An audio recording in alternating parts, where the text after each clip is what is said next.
Y siguen las sorpresas en el poder legislativo de este país, ahora con una abierta intromisión en el poder judicial, porque la ley orgánica de este poder no puede estar por encima de la Constitución.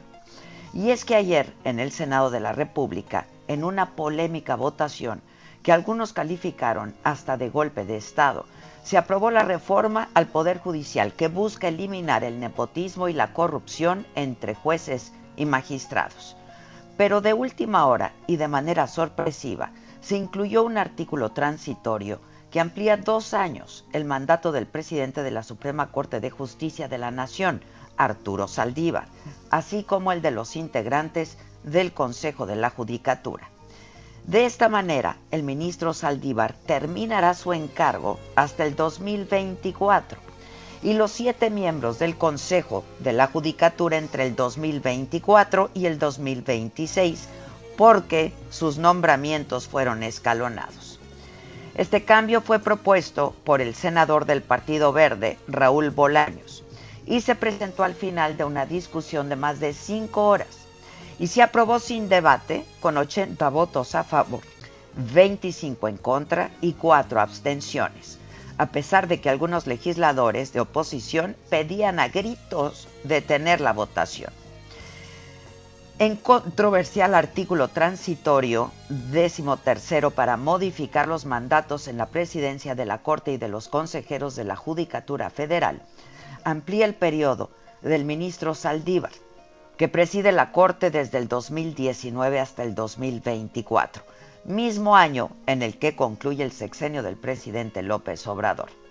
En la sesión, el senador de Movimiento Ciudadano, Dante Delgado, exigió a Arturo Saldívar que no acepte la ampliación del cargo y advirtió que van a recurrir a instancias internacionales para denunciar la violación brutal a la división de poderes en nuestro país. Da vergüenza los acuerdos construidos por mequetrefes que, utilizando el poder presidencial y la intervención directa del presidente de la Corte, avasallan, dominan, subliman a senadoras y senadores que podían levantar la voz y que de manera sumisa y servil le sirven a intereses de un gobierno autócrata que desea lastimar la dignidad de la justicia de este país. Por decoro, por dignidad, exijo al presidente de la Suprema Corte de Justicia de la Nación que no acepte esta aberración jurídica, porque ninguna reforma puede ser en beneficio de persona alguna, y esto no puede permitirse. Vamos a recurrir a instancias internacionales para denunciar la violación brutal a la división de poderes en el país.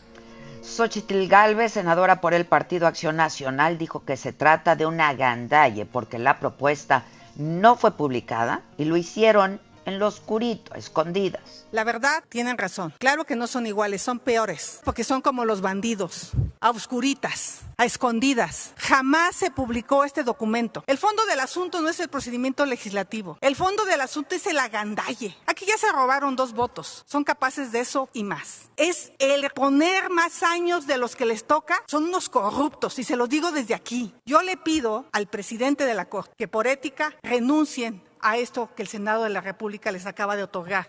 Mientras que Ricardo Monreal, líder de Morena en el Senado, subió a tribuna y preguntó a los legisladores por qué se decían engañados o sorprendidos si algunos incluso votaron a favor, y dijo que no todo es tiempo electoral ni tampoco etapa de campaña política. El PRI y el PAN decidieron desde la época postrevolucionaria asaltar al Poder Judicial Federal. Todo está inscrito en lo electoral. Hay campaña y esto representan votos. Esa es la verdad. ¿Cómo pueden decirse sorprendidos quienes votaron en favor? No se llamen a sorprendidos, no se llamen asaltados. Los llamo a la calma, los llamo a la prudencia. No todo es tiempo electorero, no todo es etapa de campaña política. Yo no causé este desastre parlamentario. Aquí Raúl lo presentó y Raúl Bolaños tiene que asumirlo. Monreal señaló que el proceso no está agotado, pues la reforma fue turnada a la Cámara de Diputados.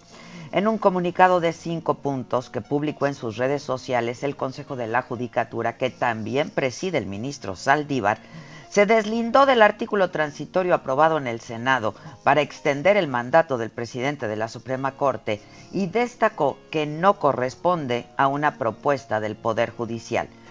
Reiteró que no se pronunciará sobre el artículo transitorio hasta que concluya el proceso legislativo. El ministro Saldívar no ha hablado sobre este tema, solo compartió en sus redes sociales este comunicado tibio, comunicado oficial del Consejo de la Judicatura Federal. En su cuenta de Twitter, el ministro en retiro José Ramón Cosío recordó: artículo 97 constitucional, párrafo cuarto, actualmente en vigor. Cada 4 años, el Pleno elegirá de entre sus miembros al presidente de la Suprema Corte de Justicia de la Nación, el cual no podrá ser reelecto para el periodo inmediato posterior. Diego Valadez, investigador del Instituto de Investigaciones Jurídicas de la Universidad Nacional Autónoma de México, consideró que la Ley Orgánica del Poder Judicial de la Federación no puede modificar la Constitución. El periodo del presidente de la Corte es improrrogable. El presidente Saldívar es un constitucionalista serio que no merece ser objeto de maniobras que lo exponen a comentarios desfavorables. Y ante este albazo legislativo, ¿quién pidió extender el mandato del ministro Saldívar? ¿Qué pensarán los demás ministros de la Corte? ¿Cómo se enteraron? Porque muchos de ellos aspiran a suceder en la presidencia al ministro Saldívar. Si el tema llega a la Corte, será juez y parte.